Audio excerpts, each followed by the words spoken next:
apa hakikat hidup kita, apa peran hidup kita,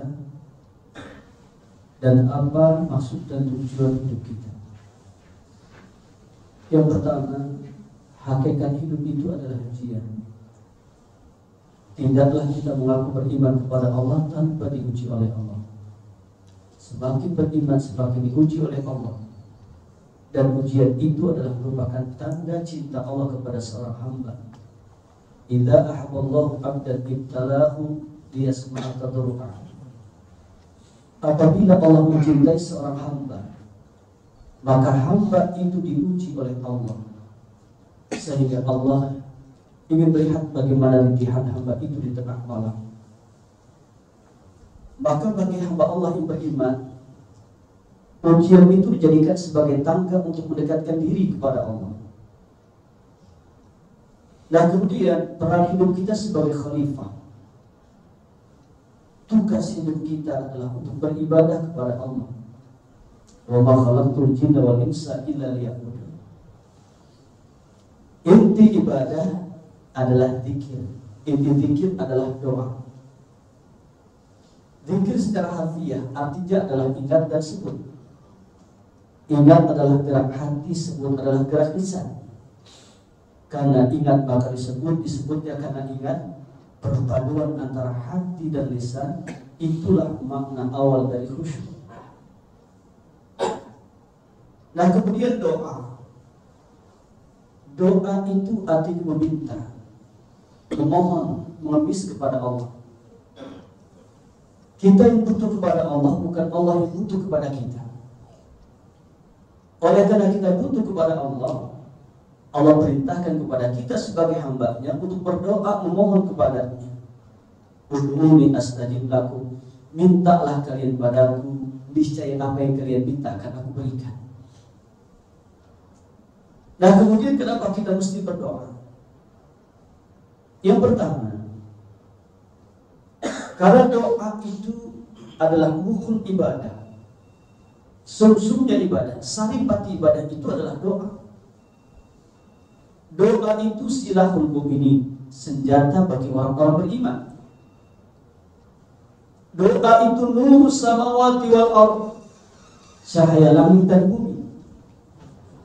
Doa itu adalah imadun tiang agama. Dan doa itu salah satu kekuatan yang dapat merubah takdir manusia. Kenapa kita mesti berdoa? Karena para nabi, para rasul mencontohkan kita untuk berdoa. Kita lihat sejarah Nabi Zakaria. Bapak Ibu kenal Nabi Zakaria? Kenal? Tahu? Kenalan di mana? Tahu dalam Al-Quran. Nabi Zakaria itu diuji oleh Allah.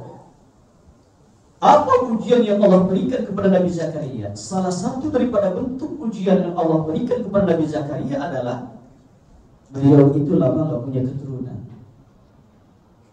Ketika lama gak punya keturunan, apa yang beliau lakukan?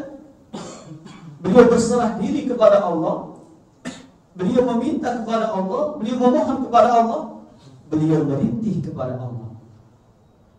Sampai rintihan beliau itu digambarkan oleh Allah dalam Al-Quran surat Maryam ayat 1 sampai ayat 7. Dzikru rahmati rabbika abdahu Zakaria inna rabbahu nidaan khafiyya.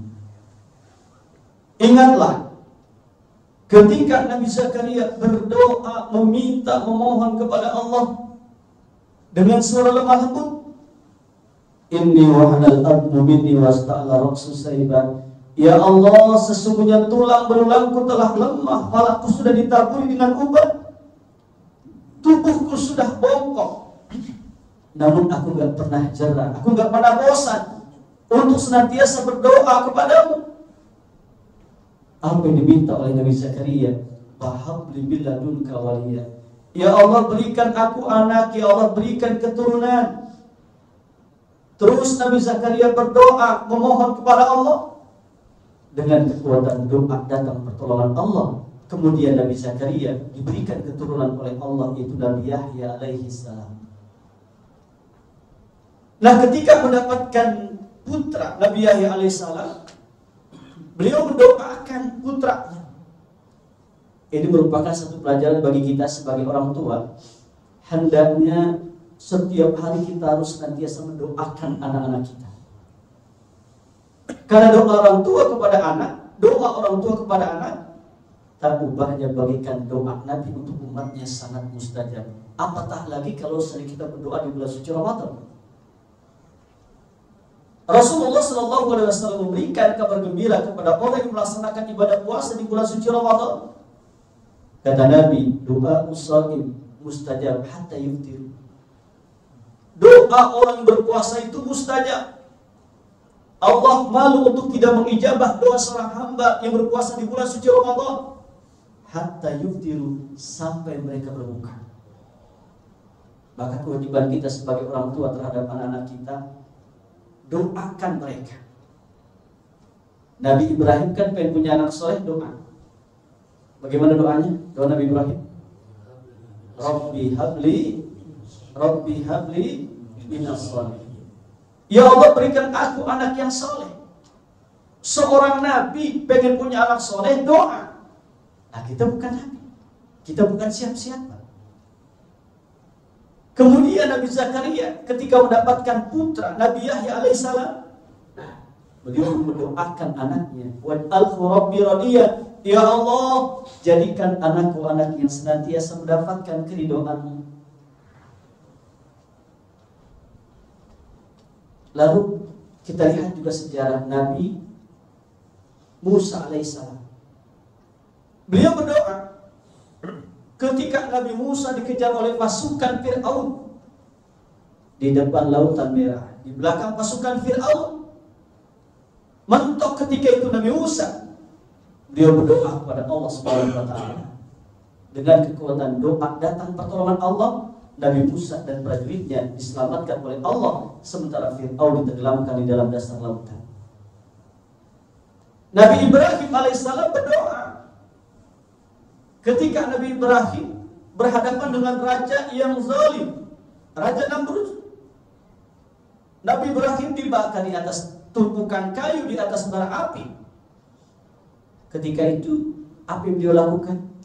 Beliau berdoa, Hasbunallah wa ni'mal wakil, ni'mal maula wa ni'mal nasir, la haula wa la quwwata illa billahil aliyil azim. Dengan kekuatan doa datang pertolongan Allah. Kemudian Nabi Ibrahim diselamatkan oleh Allah Subhanahu wa taala. Nabi Yunus alaihissalam masuk ke dalam perut ikan, sampai beliau itu mengalami 3 kegelapan. Kegelapan di dasar lautan, kegelapan di tengah malam, kegelapan di dalam perut ikan. Ketika mendapatkan ujian seperti itu, apa yang beliau lakukan? Beliau berdoa dan mengajarkan doa kepada kita. La ilaha illa anta subhanaka inni kuntu minadh dhalimin. Semua. La ilaha illa anta subhanaka inni kuntu minadh dhalimin. La ilaha illa anta subhanaka inni kuntu minadh dhalimin. Nabi Sulaiman berdoa. Nabi Sulaiman itu kan diuji oleh Allah dengan kekayaan. Kekayaan itu ujian, kaya itu ujian, miskin juga ujian. Cantik tampan itu ujian, jelek juga ujian. Memang hakikat hidup itu adalah ujian. Ketika Nabi Sulaiman alaihissalam diuji oleh Allah dengan kekayaan, beliau berkata, "Hada min fadli Rabbi liyabluwani a'ashkuru am akfur." Ini adalah merupakan hadiah dari Allah yang menguji aku. Apakah aku termasuk hamba Allah yang bersyukur? Apakah aku termasuk hamba Allah yang ingkar dengan nikmat Allah? Dan kemudian dalam rangka ingin menjadi hamba Allah yang bersyukur kepada Allah Subhanahu wa taala. Nabi Sulaiman itu mengajarkan doa kepada kita. Saya yakin seluruh jamaah yang hadir di majelis ini sudah hafal doanya. Sudah hafal semua? Rabbi auzi'ni an ashkura ni'mataka allati an'amta alayya wa ala walidayya wa an a'mala salihan tarda wa adkhilni bi rahmatika fi ibadikas sholihin. Nah kemudian kalau kita lihat dalam sebuah kisah, dalam sebuah hadis, ketika ada 3 laki-laki masuk ke dalam hutan, kemudian laki-laki itu tersesat. Mereka mencari tempat untuk berteduh. Masuklah 3 laki-laki itu ke dalam gua. Ketika masuk ke dalam gua, tiba-tiba nasib buruk menimpa mereka.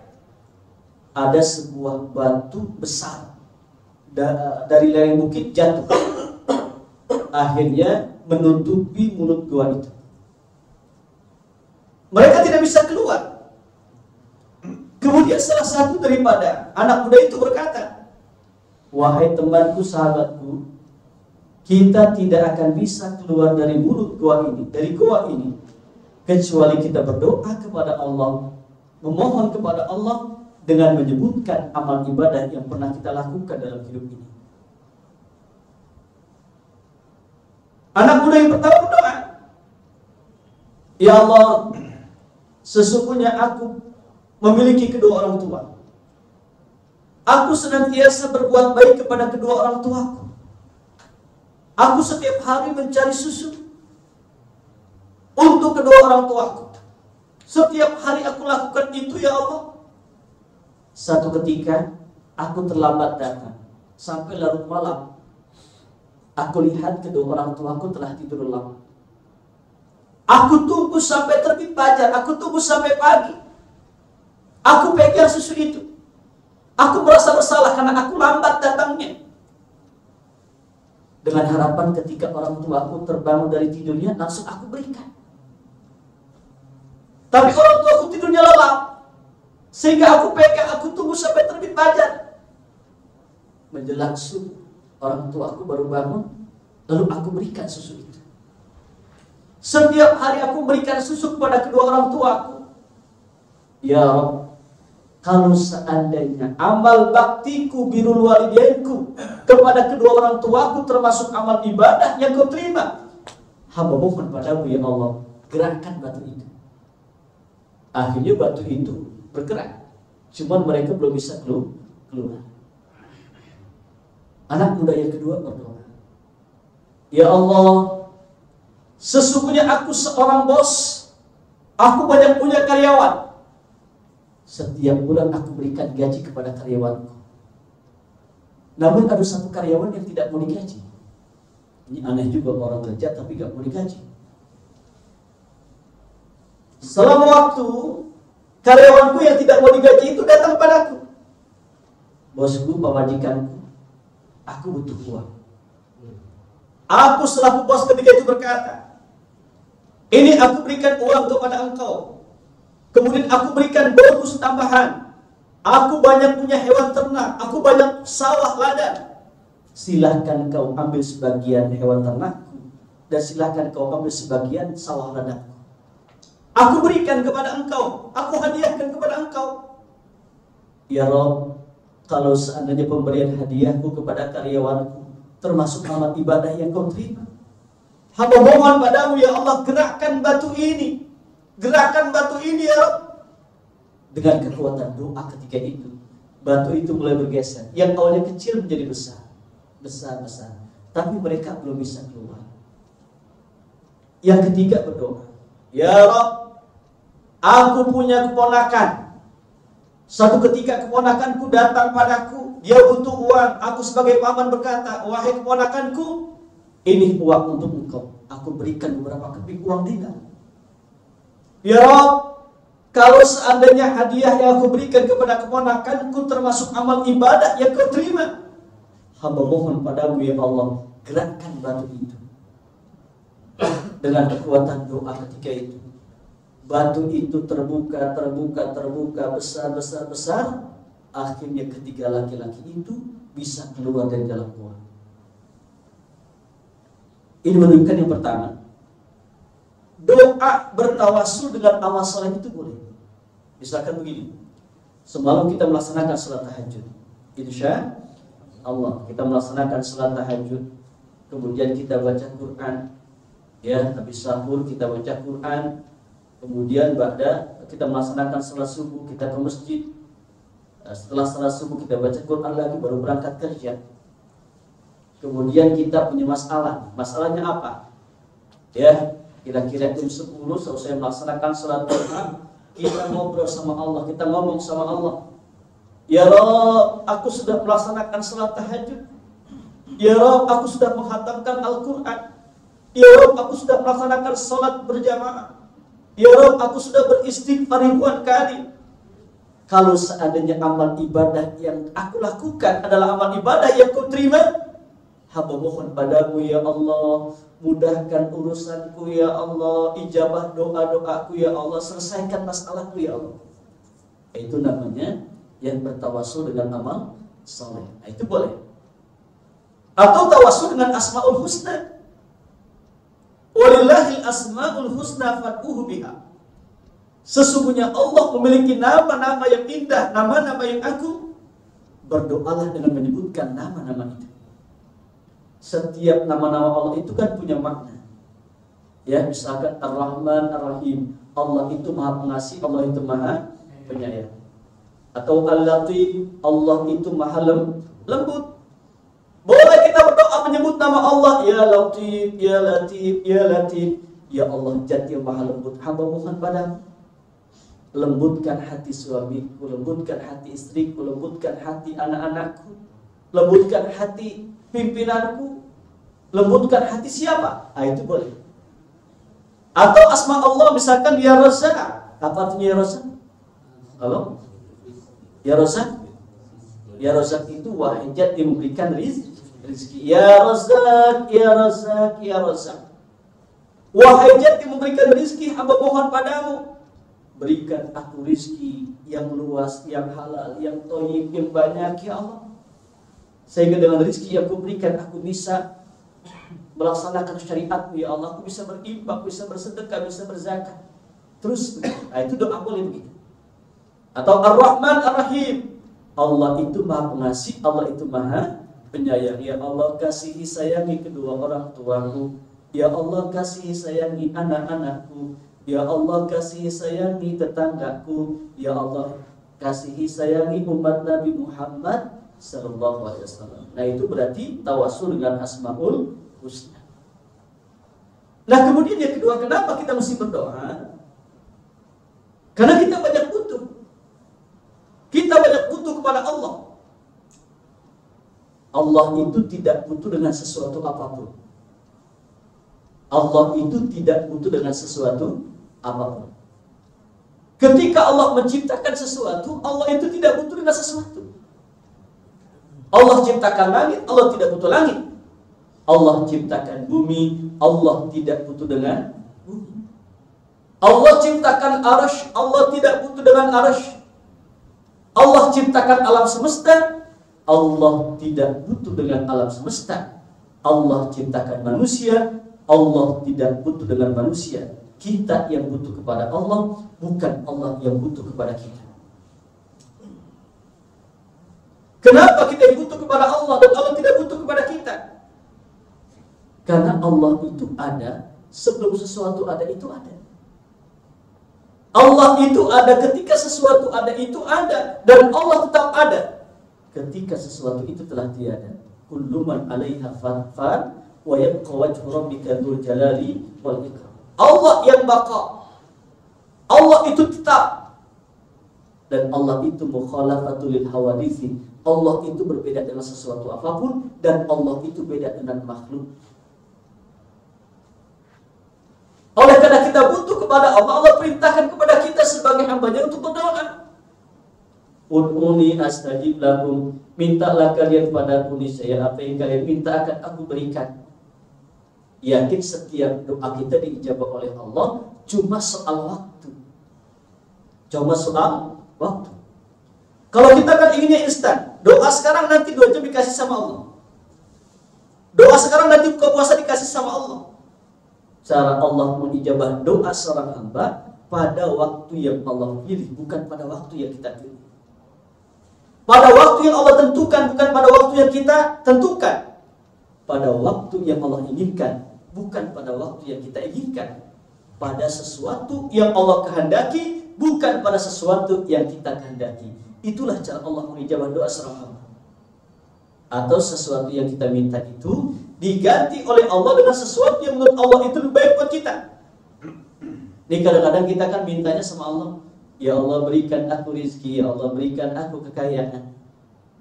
Kata Allah, kok hambaku mintanya duit terus ya? Kok hambaku mintanya mobil terus? Minta rumah mewah terus? Jarang minta kepadaku agar paru-parunya disehatkan olehku. Kata Allah, aku tidak kasih duit, aku tidak kasih rumah mewah, aku tidak kasih mobil mewah, tapi aku sehatkan paru-parunya. Itu pun cara Allah mengijabah doa seorang hamba. Allah ganti permintaan kita dengan sesuatu yang menurut Allah itu lebih baik buat kita. Jangan-jangan kalau punya mobil mewah nanti dia sombong, punya rumah mewah dia sombong. Ya, maka aku ganti permohonan hambaku dengan sesuatu yang menurut aku itu lebih pas buat dia. Itu pun cara Allah mengijabah doa seorang hamba. Nah kemudian, kenapa kita mesti berdoa? Karena kita menepati janji kita. Kapan kita berjanji kepada Allah? Kita berjanji kepada Allah ketika kita sholat. Inna sholati wa nusuki wa mahyaya wa mamati lillahi rabbil alamin. Inna sholati, sesungguhnya salat, wa mahyaya, dan hidupku, wa mamati, dan matiku, lillahi rabbil alamin, hanyalah untuk Allah subhanahu wa ta'ala. Ketika kita baca surat Al-Fatihah, Fatihah itu kan artinya pembuka. Fataha yaftahu fathan, pembuka. Maka surat Al-Fatihah itu adalah surat pembuka. Sampai kalau kita buka pertama Al-Quran, yang kita lihat itu adalah surat Al-Fatihah. Al-Fatihah itu artinya pembuka hidayah Allah, pembuka rahmat Allah, pembuka pintu rizki, pembuka kekuatan iman, pembuka keistiqomahan. Itu surat Al-Fatihah. Nah, dalam surat Al-Fatihah itu kan memiliki 3 inti. Yang pertama adalah pujian, yang kedua adalah ikrar perjanjian kita kepada Allah, yang ketiga adalah doa. Alhamdulillahi rabbil alamin, ar-rahmanir rahim, maliki yaumiddin. Itu adalah bentuk pujian kita kepada Allah. Alhamdulillah, segala puja-puji itu hanyalah milik Allah. Kita sebagai makhluk tidak berhak untuk dipuji. Yang berhak dan pantas dipuji itu hanyalah Allah. Alhamdulillahi rabbil ar-rahmanir rahim, maliki yaumiddin, iyyaka na'budu wa iyyaka nasta'in. Ini adalah ikrar nih, perjanjian kita kepada Allah. Apa sih janji kita kepada Allah? Iyyaka na'budu wa iyyaka nasta'in. Hanya kepada Engkau ya Allah kami menyembah. Kita tidak akan pernah menyembah kecuali hanya kepada Allah. Kita tidak akan pernah bersandar kecuali hanya kepada Allah. Kita tidak akan pernah bergantung kecuali hanya kepada Allah. Iyyaka na'budu wa iyyaka nasta'in. Dan hanya kepada Engkau, dan hanya kepada Engkau ya Allah kami mohon pertolongan. Kita tidak akan pernah minta pertolongan kepada makhluk, tapi kita minta pertolongan hanya kepada Allah subhanahu wa ta'ala. Itu ikrar perjanjian kita. Nah kemudian ihdinas siratal mustaqim, sampai walau dhalin, itu adalah doa. Kita berikrar kepada Allah. Kenapa kita mesti berdoa? Karena kita berikrar kepada Allah. Kita tidak akan pernah meminta, kita tidak akan pernah menyembah kecuali hanya kepada Allah. Nah, kemudian yang terakhir, kenapa kita mesti berdoa? Sebagai simbol ketawaduan kita kepada Allah. Jadi ada orang yang mengandalkan ikhtiar saja, usaha saja, pagi siang sore malam, nggak pernah doa dia. Salah. Ada orang yang doa saja tapi nggak pernah ikhtiar. Ya salah. Maka ikhtiar dan doa itu dua hal yang tidak bisa dipisahkan antara satu dengan yang lain. Ikhtiar, doa. Ikhtiar, doa. Setelah kita berdoa maksimal, kemudian doa maksimal, barulah masalah itu kita serahkan kepada Allah. Itulah yang disebut dengan tawakal. Jadi tawakal itu adalah prosesi setelah kita berdoa maksimal dan berikhtiar maksimal, barulah masalah itu kita wakilkan kepada Allah. Nanti Allah yang menentukan. Dan ketika kita bertawakal, itu adalah satu amalan yang sangat dicintai oleh Allah. Innallaha yuhibbul mutawakkilin. Sungguh Allah sangat cinta kepada hamba-hambanya yang bertawakal. Nah, kemudian bagaimana kiat supaya doa kita diijabah sama Allah? Bagaimana kiat supaya doa kita diijabah sama Allah? Yang pertama, usahakan ketika berdoa, kalau memungkinkan, dalam keadaan bersuci, dalam keadaan berwudu. Karena orang yang berwudu itu senantiasa mendapatkan doa dari malaikat dan doanya mustajab. Tadi kan kita salat zuhur nih, masih punya wudu kan? Masih punya wudu? Selama kita masih punya wudu, maka selama itu pula lah kita mendapatkan doa dari malaikat. Apa doa malaikat yang dipanjatkan kepada Allah untuk orang yang masih punya wudu? Kata malaikat, Allahumma ighfir lahu, Allahumma arhamhu, Allahumma ighfir lahu, Allahumma arhamhu. Ya Allah, ampuni dosa-dosanya, ya Allah rahmati dalam kehidupannya. Doa itu terus dipanjatkan malaikat kepada Allah hatta yubtila wudu, sampai orang itu batal wudu. Nanti kira-kira setengah jam lagi ada sesuatu yang keluar dari jalan depan atau jalan belakang, ya kan? Ada misalkan pes saja, kita kentut, berarti batal wudu kita. Wudu lagi, nanti dapat doa dari malaikat lagi. Pengen pipis setelah wudu 1 jam, ya pipis kita, wudu lagi. Nanti ketika kita wudu lagi, tajdidul wudu, kita mendapatkan doa dari malaikat lagi. Jadi malaikat itu senantiasa mendoakan hamba-hamba Allah yang senantiasa punya wudu agar Allah ampuni dosa-dosanya, kemudian Allah rahmati dalam kehidupan. Nah, kemudian yang kedua, kalau bisa itu menghadap kiblat. Menghadap kiblat. Ini kan etika doa. Yang selanjutnya jangan lupa, sebelum kita berdoa itu puja-puji Allah dulu. Bikin proposal dulu kepada Allah. Kita puji Allah. Setelah kita memuja-muji Allah, jangan lupa salawat kepada baginda Nabi Muhammad. Allahumma salli ala Sayyidina Muhammad. Allahumma salli ala Sayyidina Muhammad. Atau dengan salawat yang apa nih kita bisa? Salawat Ibrahimiyah, nggak apa-apa. Allahumma salli ala Muhammad wa ala ali Muhammad kama shallaita ala Sayyidina Ibrahim wa ala ali Sayyidina Ibrahim wa barik ala Sayyidina Muhammad wa ala ali Sayyidina Muhammad kama barakta ala Sayyidina Ibrahim wa ala Sayyidina Ibrahim fil alamin innaka Hamidum Majid. Doa itu. Allahumma ighfir lil mu'minina wal mu'minat wal muslimina wal muslimat al ahya'i minhum wal amwat. Doa tuh, doain orang tua jangan lupa. Rabbighfirli wa liwalidayya warhamhuma kama rabbayani shaghira. Rabbighfirli wa liwalidayya warhamhuma kama rabbayani shaghira. Orang yang meninggalkan doa untuk kedua orang tuanya, sesungguhnya ia memutuskan keberkahan dalam hidupnya. Maka jangan lupa doakan orang tua. Nah, kemudian kalau ingin doa kita diijabah juga, doakan orang lain. Karena doa itu akan mentok kepada kita, akan berbalik kepada kita. Ya Allah, ampuni dosa-dosanya, kata malaikat, engkau juga diampuni dosa-dosanya sama Allah. Ya Allah, berkahkan usahanya, usaha kamu juga diberkahkan sama Allah. Ya Allah, sukseskan dia dunia akhirat, engkau juga disukseskan dunia akhirat oleh Allah. Jadi ketika kita mendoakan orang lain, apalagi kita diam-diam, gak pakai diminta kita doain, ya, gak pakai minta kita doain, itu luar biasa. Jadi diam-diam kita mendoakan orang lain bisa gaib. Jadi kata Nabi, ada 4 doa yang tidak pernah ditolak oleh Allah.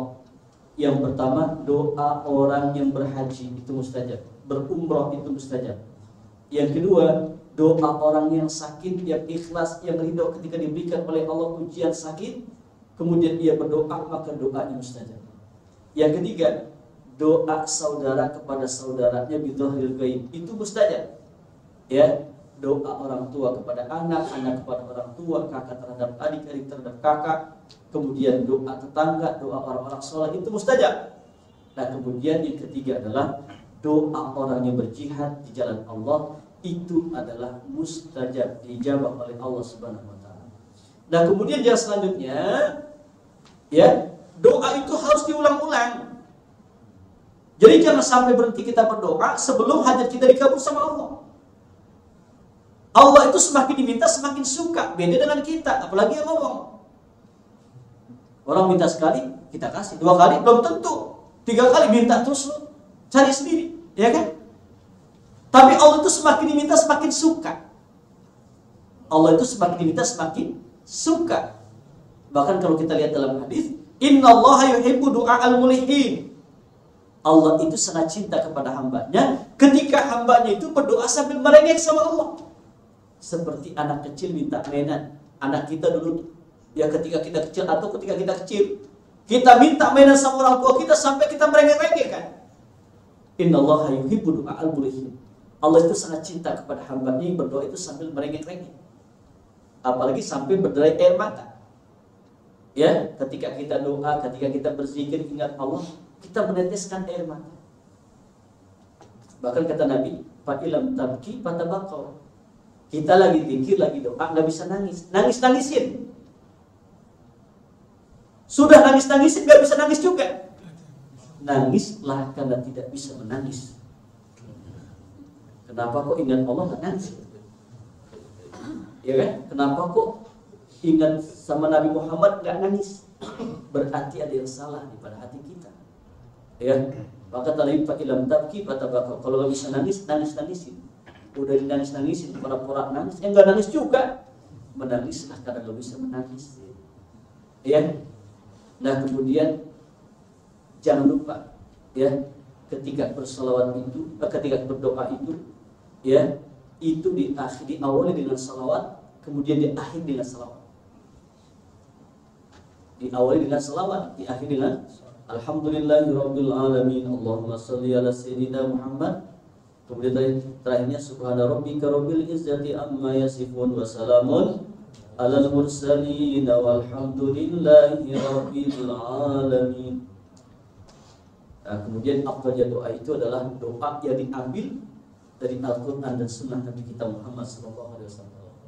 Kalau kita nggak bisa doa dengan bahasa kita masing-masing, ya, yang bisa Jawa dengan bahasa Jawa, yang bisa bahasa Sunda dengan bahasa Sunda, yang bisa bahasa Padang dengan bahasa Padang. Allah itu maha mengetahui apa yang terbesit dalam hati kita, ya, dan Allah itu maha mengetahui apa yang menjadi besitan hati kita. Wa husila ma fi sudur. Apa-apa yang menjadi besitan hati kita, Allah itu maha mengetahui. Kemudian kapan waktu-waktu yang mustajab? Ini kita di bulan suci Ramadan.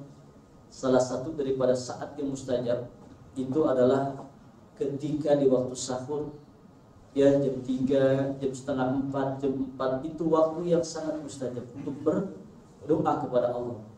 Kemudian berbanyak istighfar di bulan suci Ramadan, dan afdalnya istighfar itu ketika di waktu sahur. Al-mustaghfirina bil ashar wa bil ashari hum yastaghfirun. Pada waktu sahur mereka beristighfar pada waktu sahur.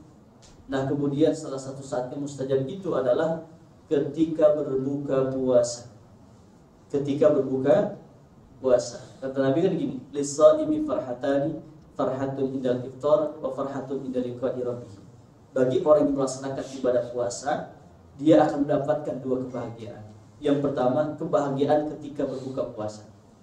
Ada nggak di antara kita ketika berduk maghrib di bulan suci Ramadan kemudian ngeluh, ya maghrib? Ada nggak? Ya, kalau orang yang berpuasa pasti nggak akan begitu. Alhamdulillah maghrib, kita tunggu-tunggu tuh waktu maghrib di bulan suci Ramadan. Tapi di luar bulan suci Ramadan belum tentu kita nungguin waktu maghrib, ya kan?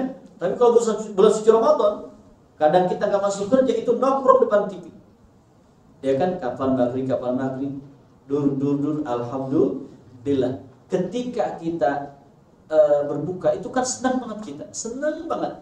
Di saat Allah berikan kesenangan, jangan lupa sama Allah. Jangan lupa sama Allah. Ta'arruf ila Allah fi rakha ya'rifka fi syiddah. Kau harus kenal ketika engkau mendapatkan kesenangan, kebahagiaan dari Allah. Ya'rifka fi syiddah. Maka Allah akan kenal kepada engkau, Allah akan dekat kepada engkau di saat engkau mendapatkan ujian dan musibah yang Allah berikan pada dirimu. Ya, jadi ketika kita mendapatkan kesulitan, Allah kenal sama kita. Dalam artian, ya Allah berikan pertolongan dari setiap kesulitan yang kita hadapi. Ya, baik ikhwatal iman yang dimuliakan oleh Allah Subhanahu wa taala. Demikian paparan yang saya sampaikan, mudah-mudahan ada manfaatnya. Kita buka dengan sesi tanya jawab. Silahkan.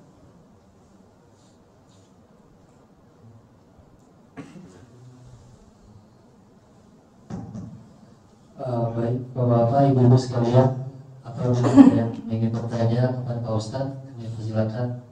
Untuk yang pertama, Pak.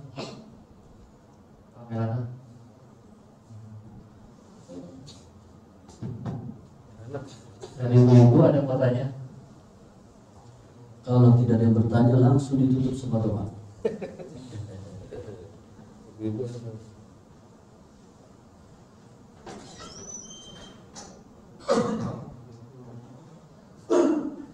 Mananya nggak, Bu?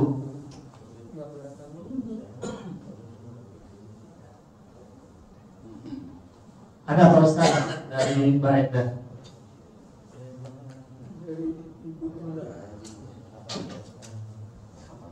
Assalamualaikum Pak Ustadz. Tadi Pak Ustadz menyebutkan bahwa kita harus selalu mengingat kepada Allah.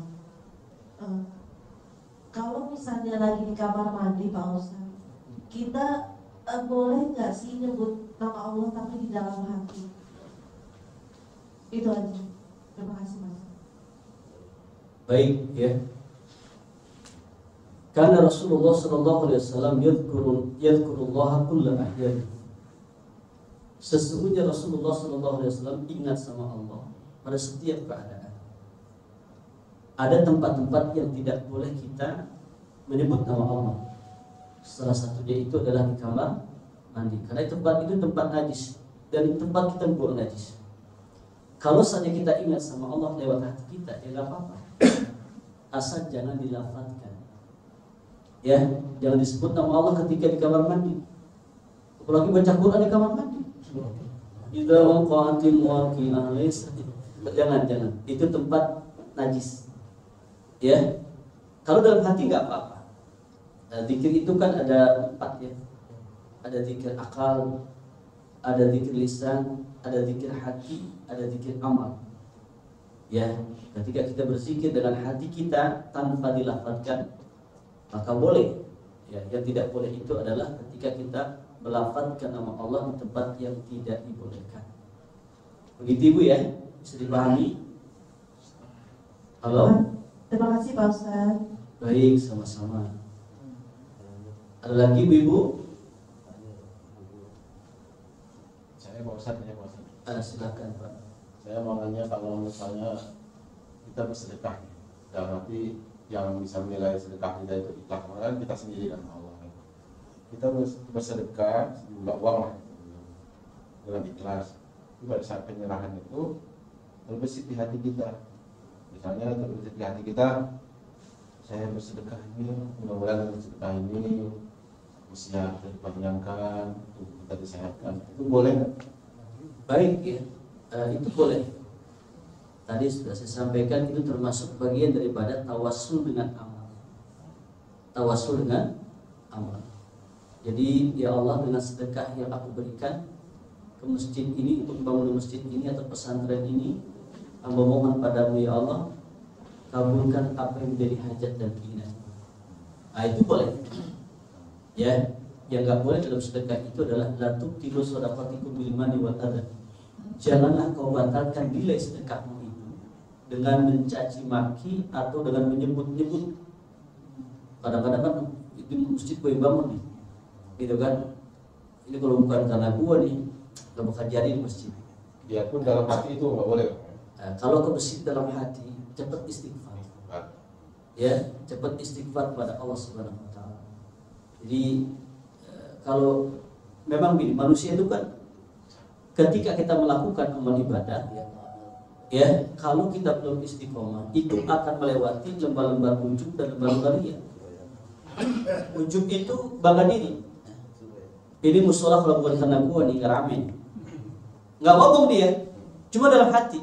Itu ujub teman, bangga diri.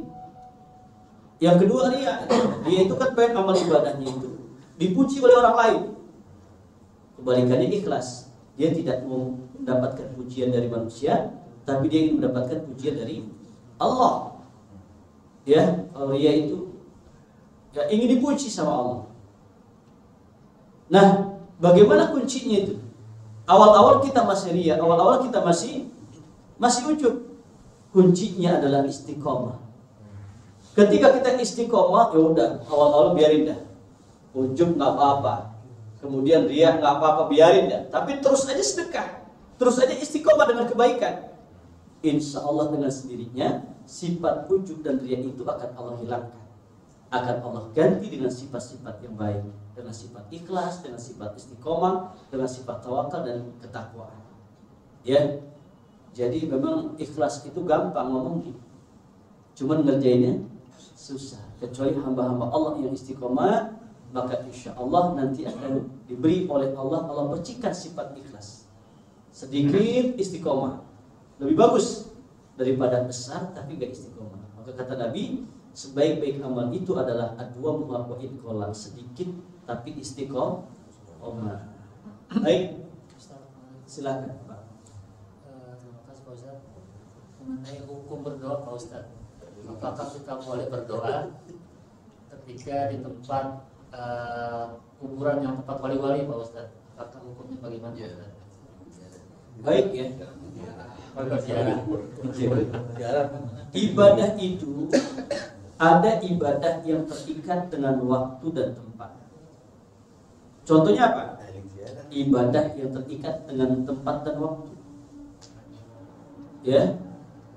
Haji itu ibadah yang terikat dengan tempat dan waktu. Waktunya kapan? Bulan Dzulhijjah. Bulan Ramadan nggak boleh haji. Kerajinan belum, ya kan? Tempatnya di mana? Ya di Arafah.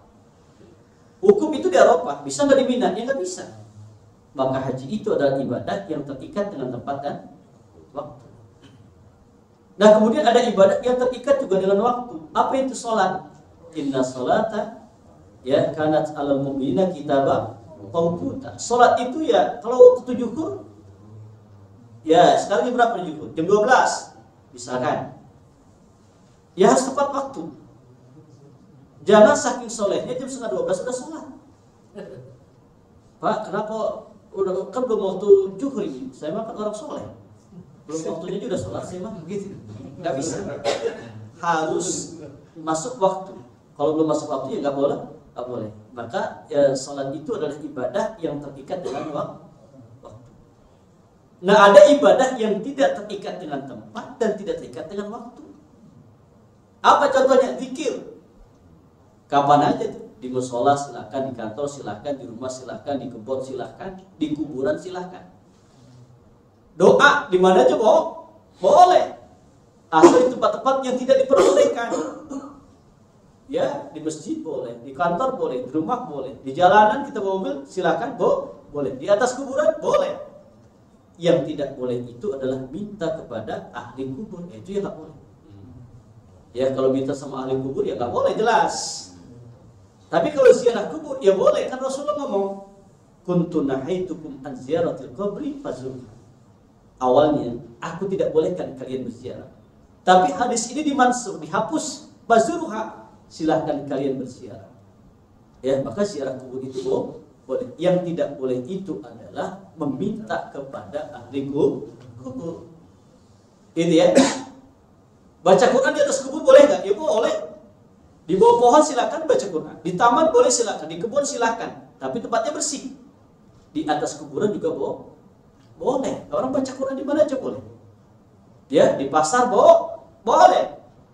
Jangan di kamar mandi. Di kantor boleh. Di bawah pohon silakan. Di pesawat silakan. Di mobil silakan. Di atas kuburan pun boleh. Ya, selama kita mengetahui ilmunya sehingga kita tidak terjebak dengan perbuatan syirik. Ini kadang-kadang ada orang juga yang ziarah wali itu. Kadang-kadang mereka itu sampai minta ke wali itu. Ya, sampai mereka bakar-bakar dupa apa segala macam, kemudian nanti bajunya itu digosok-gosokkan ke desanya itu. Akhirnya sudah berlebihan. Ini nggak boleh. Ya, selama dia mengetahui tata cara bagaimana ziarah, ya itu boleh. Ya, kalau tidak sesuai dengan syariat, ya ziarah itu ya tidak boleh. Ya, jadi kita harus tahu segala sesuatu itu harus tahu ilmunya. Baik ya, demikian. Ada lagi? Maaf Ustaz, kalau sehubungan dengan pertanyaan Pak Lukman tadi, kalau mempercayai kekaromahan suatu wali, ya seorang wali, atau kita berdoa misalkan karena mempercayai bahwa di tempat tersebut akan lebih makbul misalkan, itu boleh nggak? Baik ya. Di mana ya? Ada tempat-tempat mustajab. Ada tempat-tempat mustajab, ada waktu-waktu mustajab. Kalau di Mekah itu ada tempat-tempat mustajab. Ada Muntazam, ada Hijri Ismail, ada Maqam Ibrahim, ya, ada Sofa, ada Marwah, ada Rukun Hajar Aswad. Itu tempat-tempat mustajab. Di Indonesia adanya waktu mustajab. Tempat mustajab jadi musola, masjid gitu ya. Ya, tempat waktu saat mustajab kapan? Ya, saat mustajab itu kan ya sepertiga malam, di akhir malam, ya, kemudian ba'da asar, sebelum subuh. Nah, itu kan saat-saat mustajab atau ketika kita sedang puasa sekarang ini. Kalau kita percaya kepada karomah wali, itu boleh, karomatul auliya. Karena setiap wali itu diberikan oleh Allah karomah kemuliaan. Apa sih karomah itu? Kan ada irhas. Irhas itu adalah kejadian yang luar biasa yang Allah berikan kepada Nabi sebelum diangkat menjadi Nabi. Jadi tanda-tanda kenabian itu adalah irhas. Ada karomah. Karomah itu adalah amrun waliun yaqa'u fi yadil wali.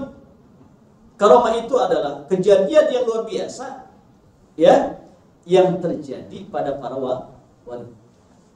Kalau kita nih Ma'unah itu adalah bentuk pertolongan Allah yang Allah berikan kepada orang-orang yang soleh. Saya ingat tuh, ini cerita di kejadian. Dulu sudah lama, saya tahu tahun berapa. Saya pernah itu disuruh ngisi ceramah. Janjian sama Ustadz Subki Al-Buguri, masih kenal kan? Ustadz Subki Al-Buguri, ya temannya Komeng, gitu kan? Di depan rumah sakit Harapan sana, ya di Selipi ya. Ustadz Iwan, kita janjian di situ, ya. Kemudian ketika itu saya ingat, saya dijemput sama mobil tua banget, gitu, dijemput mobil tua. Nah, saya naikin tuh, sampai ketemu dengan Suzuki itu di pinggir jalan. Suzuki bilang gini, Ustadz Iwan, ente langsung pindah ke mobil aneh, pindah ke mobil dia itu. Saya naik mobil dia, itu bangku depan itu yang saya dudukin itu kebakar, itu kan mobil hijat apa dulu itu yang tua itu, yang mestinya dibawa jok itu. Itu pas saya turun pindah mobil ke Suzuki itu langsung kebakar. Boleh jadi itu adalah, yaitu disebut dengan ma'unah, pertolongan Allah yang Allah berikan kepada orang yang saleh. Saya nggak saleh, Ustaz Sufi yang saleh, gitu kan? Saat ente pindah ke kamar, jadi kayak orang tahu gitu beliau. Ya kan kita nggak tahu. Itu saya naik mobil itu langsung kebakar itu, gebus. Itu sampai geseng itu joknya. Ya Allah, kasih diam kayak begitu, pantat saya geseng. Nah itu kan pertolongan Allah. pertolongan Allah lewat hamba Allah yang saleh. Itu disebut dengan ma'unah. Ya, setiap nabi itu kan diberikan mukjizat. Kalau wali Allah itu disebut dengan karoman. Nah, bagaimana kalau seandainya kita itu bertawasul dengan karomah para wali? Jadi bukan dengan walinya, dengan amal soleh yang dilakukan oleh wali. Tadi kan kita sudah membaca hadis tadi ya. Kita boleh bertawasul dengan amal soleh, ya kan? Nah, sekarang kalau orang berdoa bertawasul dengan amal soleh yang dimiliki oleh para wali.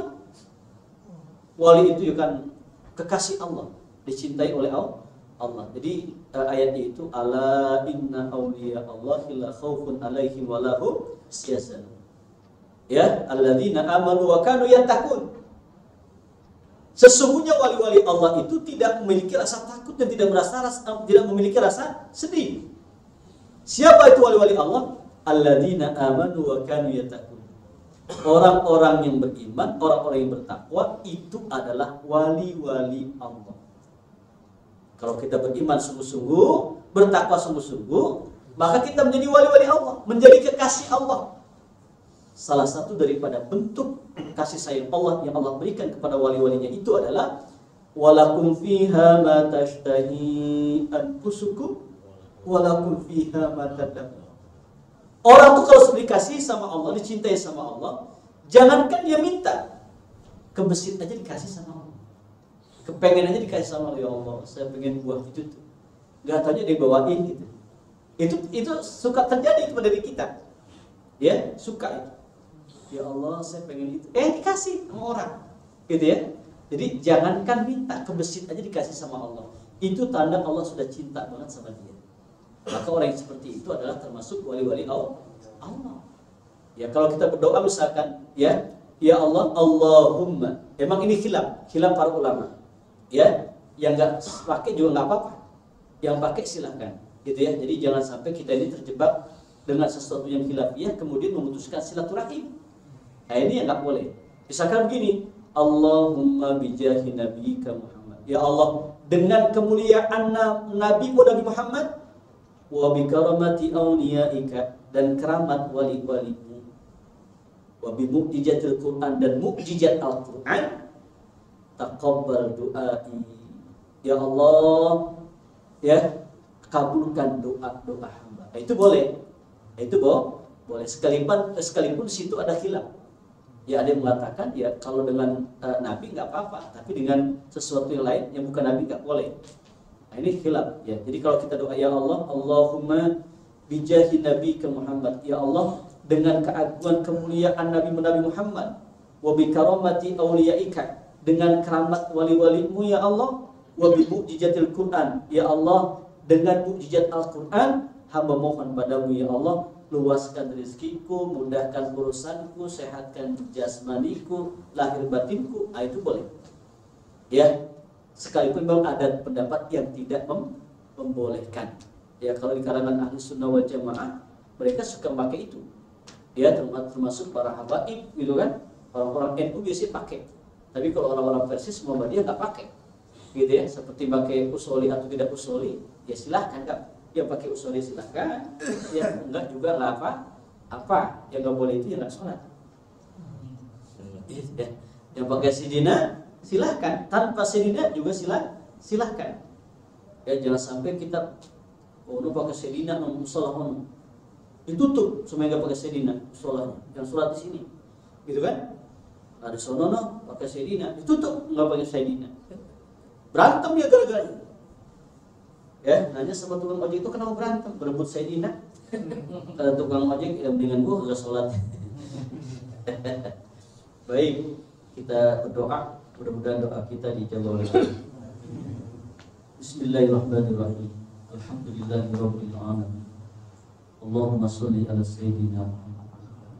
Allahumma ighfir lil mu'minina wal mu'minat wal muslimin wal muslimat al ahya'i minhum wal amwat.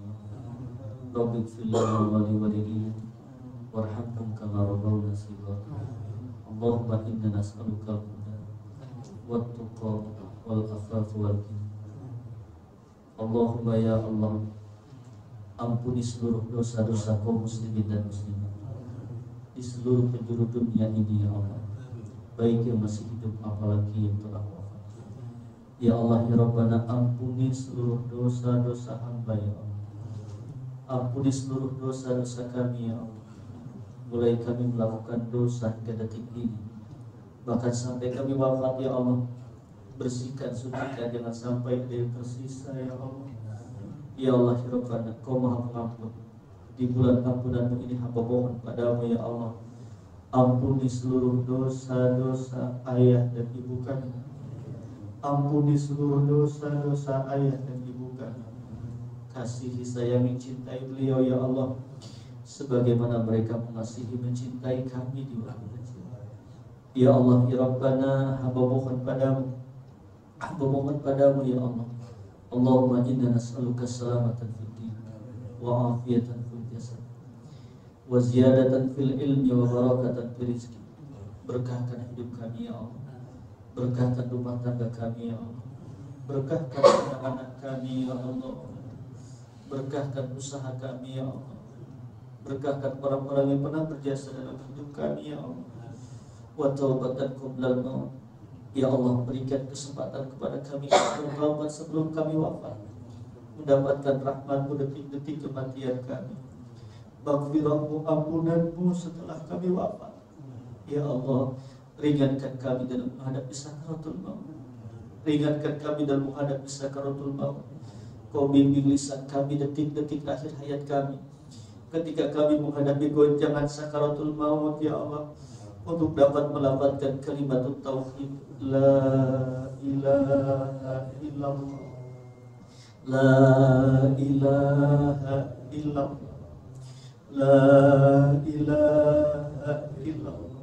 Ya Allah, wafatkan kami husnul khatimah, wafatkan kami husnul khatimah, di tempat yang terbaik kami wafat ya Allah, dalam melakukan aktivitas ibadah yang terbaik kami wafat, dalam keadaan sholat kami meninggal dunia, dalam keadaan membaca Al-Quran kami meninggal dunia, dalam keadaan berzikir mengingat menyebut asma-Mu kami meninggal dunia ya Allah.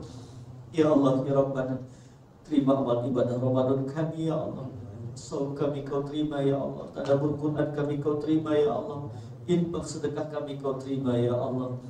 Ya Allah ya Rabbana, istajib doa'ana, kabulkan permohonan kami, jawab doa-doa kami semua ya Allah. Rabbana atina fid dunya hasanah wa fil akhirati hasanah wa qina adzabannar. Subhana rabbika rabbil izzati amma yasifun, wassalamun alal mursalin, walhamdulillahi rabbil alamin. Demikian, assalamualaikum warahmatullahi wabarakatuh. Waalaikumsalam.